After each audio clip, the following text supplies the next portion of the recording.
Ngikubingelele sizwe sakithi, ngibingelele kuzo zonke izinkalo la ukuhamba kufinyelele lo mbukiso. Makuthi-ke usana kusijoyina kuleli khasi, ngicela nje ucofoze u-like button, ucofoze u-subscribe button. Lokho kokubili akudli lutho ephaketheni lakho, ukukhombisa nje i-support naleli khasi okulona njengamanje.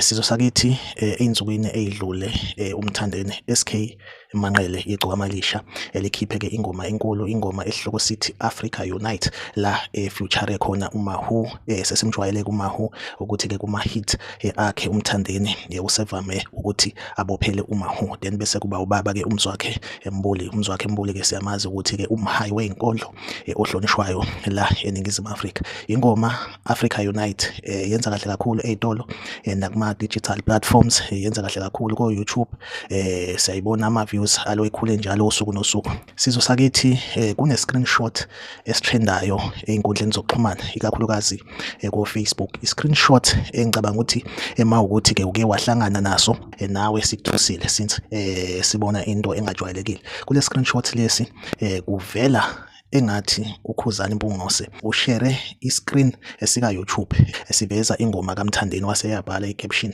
wathi asiye, ngicabanga ukuthi-ke lokho akujwayelekile, asikaze sibone oyedwa walamaqhawe lawa kube ukuthi mhlambe uthakasela umsebenzi womunye, njengoba-ke siyazi ukuthi laba sibathatha njengabantu abangaboni ngasolinye, abazwani kahle kahle ngezizathu-ke ey'thile emculweni. So nami-ke ngeke ngathatha isikhathi sami ngawo-check-a epagini Khuzani ukuthi ngabe uyipostile yini lento. Cha, sizwe sakithi angikuficanga lokho, ngingazi-ke mhlambe ukuthi mhlambe usedelethile noma isima kanjani. Mhlambe mawukuthi usibonile le screenshot wena noma uyibonile leyo post ku-Facebook epagini kaKhuzani epostile, ungakhomenta usho nje ukuthi lokho ukubonile okanye cha wena uyakuphika. uKhuzani akasoze aposta into efana nale. Awukhomente kwi-comment section ungitshela ukuthi wena ubone kanjani. Ningakhohlwa ukulike i-video ni-subscribe kwi-channel. Le channel ke sizwe sakithi iseyintsha, nami ngiyafisa ukuthi ikhule. So wena okwakho